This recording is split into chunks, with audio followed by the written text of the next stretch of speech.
사회에 잘못 퍼져 있는 컨셉이 뭐냐면 미국 고립주의. 아, 그거요? 네, 멀러주의입니다. 아니에요. 멀러주의는 고립주의 아니에요, 전혀. 멀러주의는 핵심 뭐냐면요. 중남미에 대한 유럽의 식민 지배를 반대한 거예요. 이제 멀러주의가 나오기 30년 전인 멀러주의가 1823년이거든요. 그럼 1794년 미국이 막 만들어졌을 때의 미국, 그러니까 북미, 중미, 남미 대륙을 보면 여기서 이제 짙은 벽돌색이 스페인입니다. 브라질 빼고 미국의 본토 안 깊숙이까지 전부 스페인이죠. 플로리다도 스페인. 그 다음에 저기 카리브해도 다 스페인인데 중간에 하나 파란 거 들어있어요. 저게 아이티예요. 저게 1800년대 초에 흑인 노예들이 반란으로 독립을 했죠. 전 세계 역사상 노예들의 반란에 의해서 노예 정부가 수립된 거의 유일한 케이스일 거예요. 그러는 과정에서 유럽과 프랑스랑 완전히 단절을 했어요. 그리고 심지어는 이제 중미의 혁명을 수출하겠다고 마치 체게바라 같은 짓을 좀 했어요. 혁명 수출 부대가 막 중미로 들어가고. 노예 반란으로 혁명을 했을 때 이제 문제가 뭐냐면 종교혁명을 했어요, 일종의. 너희는 성경의 하나님에 의해서 보호받는데 우리는 우리의 신에 의해서 보호받는다. 그래가지고 일종의 종교적 색채를 부여했고 플러스 거길 때 족쇄가 딱 묶이죠. 극단화되니까. 플러스 어린애까지 다 학살했어요, 백인들을. 그래서 유럽과의 연결고리를 다 끊어버린 거예요. 그러니까 저기가 이제 주체사회가 된 거죠. 고립된 주체체제가 된 거예요. 그래서 낙후에 낙후를 거듭해서 지금은 지진이 일어났는데 구호물자 늦게 온다고 지진에서 숨진 사람들의 시체로 길거리에 바리케이트를 쌓고 시위를 하는, 그리고 아주 으스스한 병리화된 부두 신앙이 퍼져 있는 그런 좀 이상한 땅이 되어버렸죠, 지금은. 예. 그 프랑스는 저게 IT하고 그 다음에 저기 조그맣게 나와 있지만 지금 프랑스령 기아나, 지금 프랑스가 저기 인공위성 쏘아 올리는 데죠. 적도 부근이기 때문에 아마존강 하구에 프랑스형 기아나. 프랑스형 기아나가 그게 그 앞에 있는 조그만 섬이 악마의 섬이고 그게 영화 빠삐옹을 찍은 데죠. 그게 이제 두 개의 프랑스고, 그 다음에 근데 보면 이제 녹색은 포르투갈. 그 다음에 저기 캐나다 저기 오데오 위쪽 오른쪽으로 저기가 영국. 예, 그 다음에 미국이 저땐 조금 했었어요, 저렇게. 네, 미국. 그 다음에 알래스카 쪽으로는 러시아. 그리고 여기에서 이제 색깔 구분을 조금 하시겠지만 지금 아마 베네수엘라의 일부쯤 될 거예요. 아니면 그레나다 정도 될 거예요, 그레나다. 그게 네덜란드입니다. 그러니까 즉 다시 말하면 독립국가가 별로 없었던 거예요, 1794년에. 그러니까 이거는 뭐냐면 중남미 독립선언이에요. 너희 유럽은 중남미에서 손 떼. 여기 우리끼리 잘해볼게. 뭐 맞는 얘기죠. 그럼 유럽이 약탈을 하고 플란테이션을 많이 하고 그랬으니까 저쪽 유럽 국가들이. 제대로 개발한 데가 하나도 없잖아요, 보면. 스페인과 포르투갈은 뭐 완전히 약탈 플란테이션 경제인데. 그러니까 손떼 그 말이 맞죠. 그러니까 멀러주의는 고립주의가 아니에요. 중남미에서 손 떼라 그 소리예요. 그래서 이게 1823년, 그러니까 멀러주의가 표방됐을 때부터 시작해서 약 90년 동안 1차 세계대전 때까지, 네, 1차 세계대전을 계기로 해서 미국이 세계 1등 국가, 세계 최강의 열강이 됐기 때문에 그땐 중남미 게임이 아니거든요, 이미. 그때까지 미국의 기본적인 군사지정학 전략, 미국의 국제정치 전략이었습니다. 한마디로 요약하면 멀러주의는 유럽더러 너희 식민 지배하지 마, 중남미. 거기서 손 떼. 그 소리지. 미국 혼자 잘 살고 잘 먹고 신앙심 깊게 지내면 된다. 그 소리가 아니에요. 멀러주의를 고립주의라고 하긴 좀 그렇죠. 그래서 제가 보는 고립주의다운 고립주의는 언제냐? 이게 1890년대에 나와요. 19세기 말에.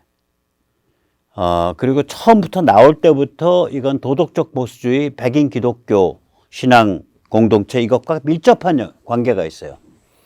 일단 19세기 말 미국이란 게 어떤 거냐면은, 남북전쟁이 1861년에서 1865년까지 펼쳐지거든요. 근데 우리가 주목해야 될 게 그 전쟁 와중에, 대륙횡단 철도가 놓이고 그 철도를 따라서 전보 라인이 놓여요.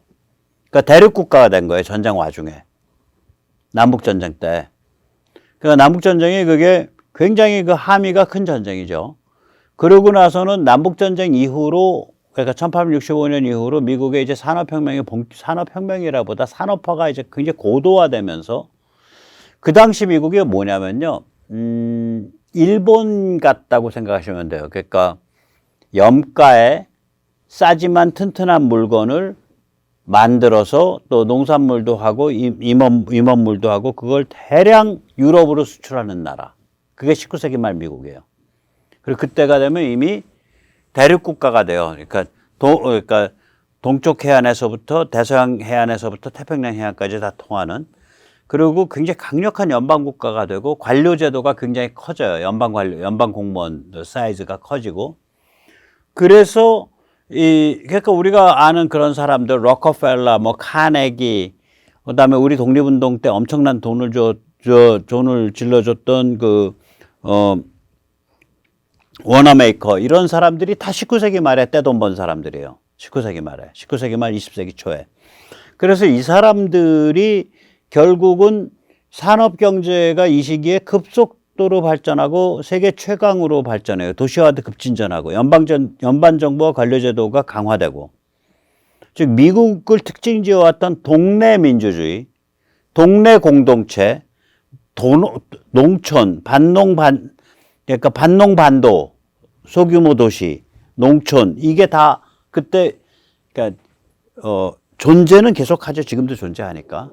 그 비중이 낮아지는 거예요. 중요성이. 그리고 세계는 점점 더 복잡해져 가고 있고.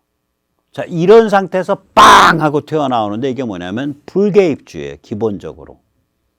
이 불개입주의가 언제 굉장히 활발하냐면요.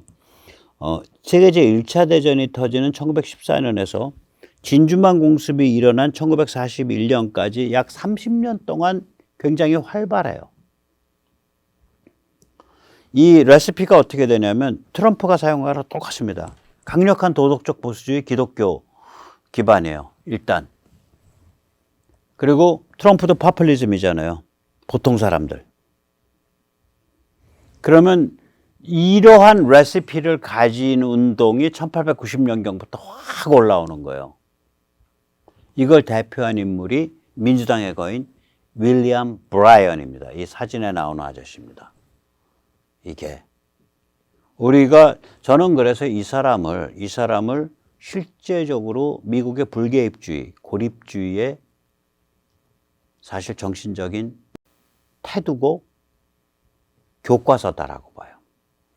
이 사람이 만든 그 신문이 있죠. 보통 사람들, 카머너. 우리나라 대통령 중에 선거 때, 대선 때 보통 사람이라는 구호를 가지고 승리를 한 사람이 노태우죠. 그때 이걸 윌리엄 브라이언에서 따왔다는 얘기는 아무도 안 했어요. 아마 노태우 후보도 몰랐을 거예요. 선거 기획사는 알았을 거예요. 그때 보통 사람들이라는 용어를 썼어요. 이게 파퓰리즘이죠. 그리고 그 당시 농민들의 대부분은 뭐 100%가 다 백인 농부니까, 백인 농부. 그리고 뭐 흑인 농부도 있지만 흑인들은 도시로 많이 나왔지 농촌에서는 별로 비중이 높지 않아요. 전체 농민에선. 그리고 어마무시한 기독교 신앙. 이 사람 자신도 뭐 엄청난 기독교 신앙이죠. 그리고 식민지 반대. 고립주의를 표방을 하면서 밖에 나가서 전 세계 식민지 지배하지 말자, 우리. 그래서 이 윌리엄 브라이언의 그런 그 지정학적 노선을 보면 쿠바 독립은 찬성을 해요. 쿠바가 독립전쟁이 붙어서 독립했죠. 스페인으로부터. 그런데 그래서 스페인과 미국 사이에, 미국이 엄청나게 쿠바 독립 때 아마 그 군사무기 같은 거 지원했을 거예요. 그래서 사실은 미국 스페인 전쟁이었단 말이죠. 그게. 그래서 그때 파리 협약인가, 파리에서 했을 거예요. 파리 협약 때 그 필리핀을 획득하게 돼요. 그러니까 쿠바의 독립과 필리핀 획득이 다 미국 스페인 전쟁의 결과예요. 그때 필리핀 식민지 획득에 반대를 한다고요. 나중에 가서 말 좀 돌려서 우리가 획득시켜서 빨리 우리가 신탁 통치하다가 빨리 독립시켜줘야 된다. 이렇게 이제 말을 좀 바꾸죠.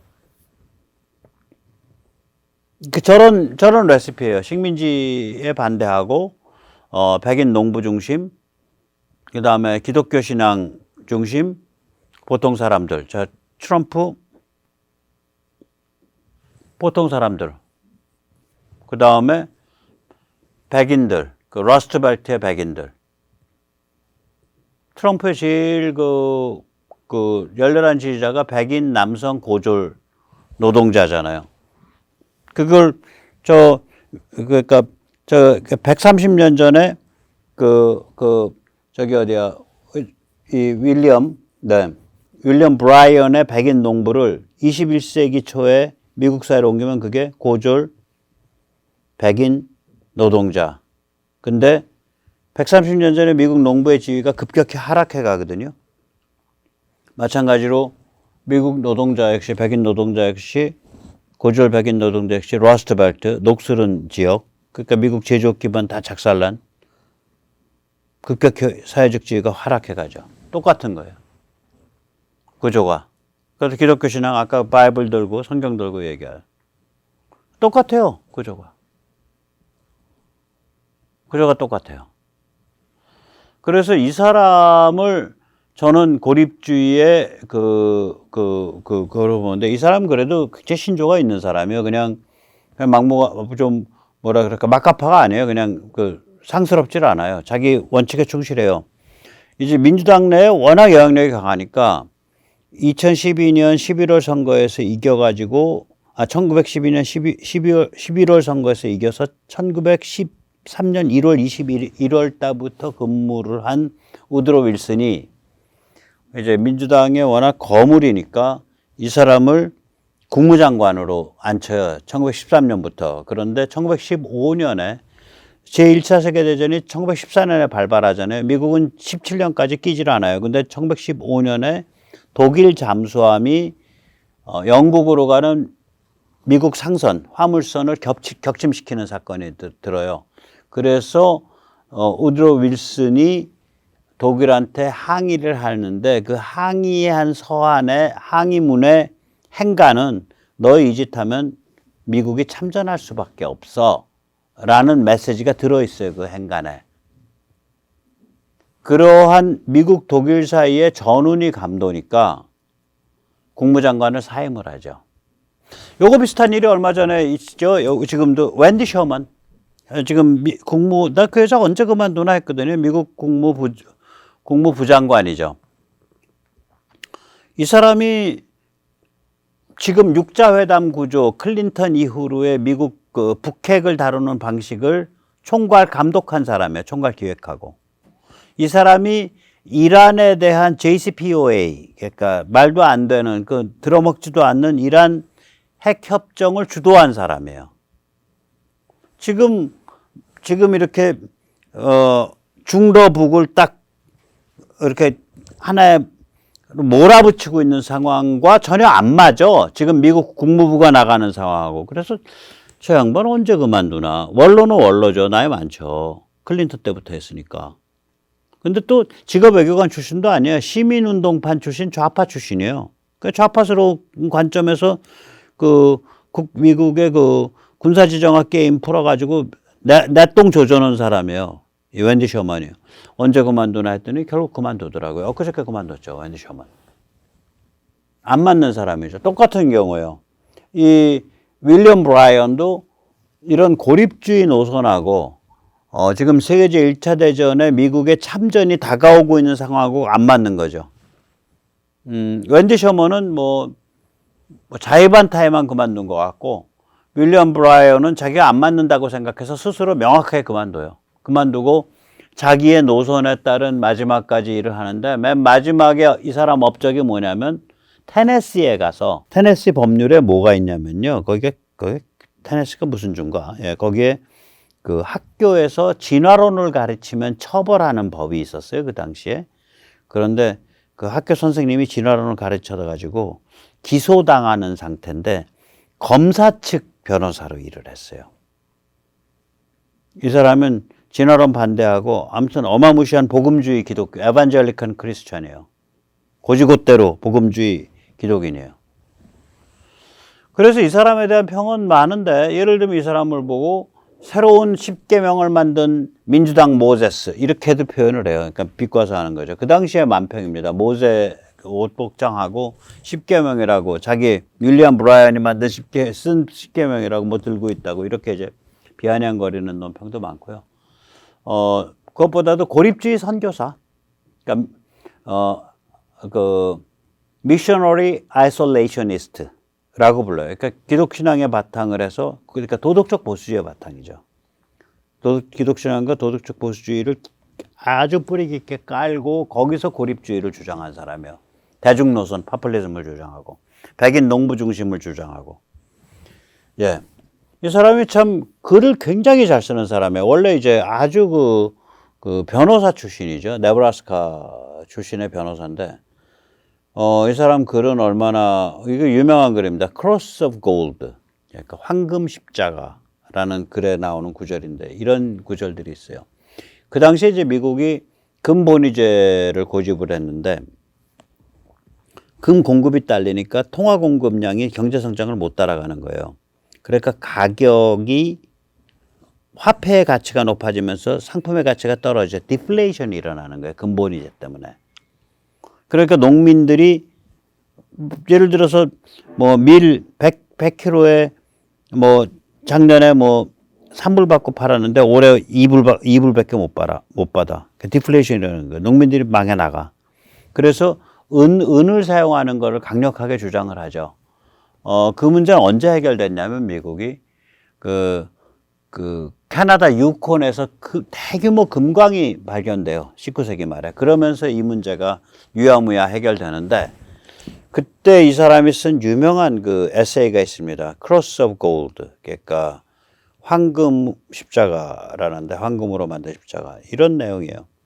동부의 금융자본가들, 산업자본가들이 금 본위제를 고집해서 디플레이션으로 농민이 죽어나가고 있다.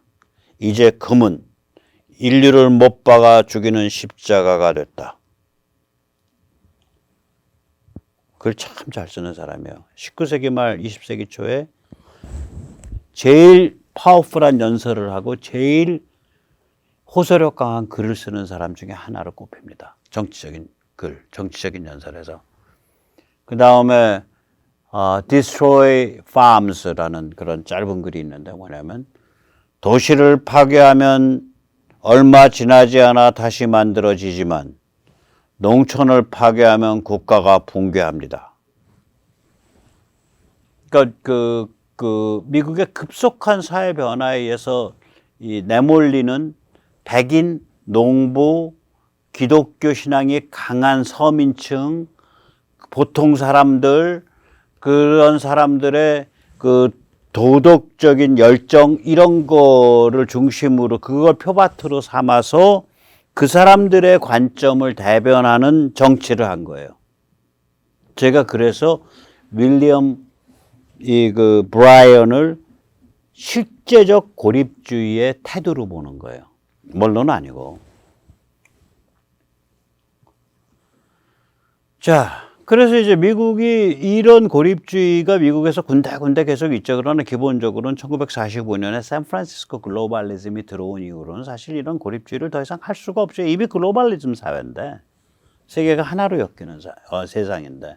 근데 이제 피터 자이언이 셰일 혁명과 미국 없는 세계 원서 제목은 The Absent Superpower. 그러니까 슈퍼파워, 초열강이 사라진 세상. 뭐 그런 소리가 이제 absent라는 얘기는. 예, 그때 이제 이게 2019년쯤 되는 책이죠. 그때 이제 피터 자이언이 셰일 혁명에 의해서 미국이 중동 석유에 더 이상 의존하지 않게 되는 세상이 왔고, 미국 입장에서는 비싸게 노력해가지고 세계 경찰 노릇을 더 이상 할 필요가 없는 세상이 왔다. 그래서 미국은 고립주의로 나갈 것이다. 그러한 걸 했고 그것이 트럼프의 고립주의적, 그러니까 저는 잘 인지를 못했는데 미국 정치학자들이나 미국 사람들은 트럼프의 아메리카 퍼스트를 보면서 아 저거 고립주의다라고 일찌감치부터 인지를 했던 것 같아요. 그러한 미국 고립주의적 성향이 이제 2018, 2019년 확 드러나기 시작하면서 이 책이 베스트셀러가 됐었죠. 그 딱 이게 아대가 맞아가지고. 네. 그런데 이제 이게 성급한 예측이죠. 이게 그대로 안 갔죠.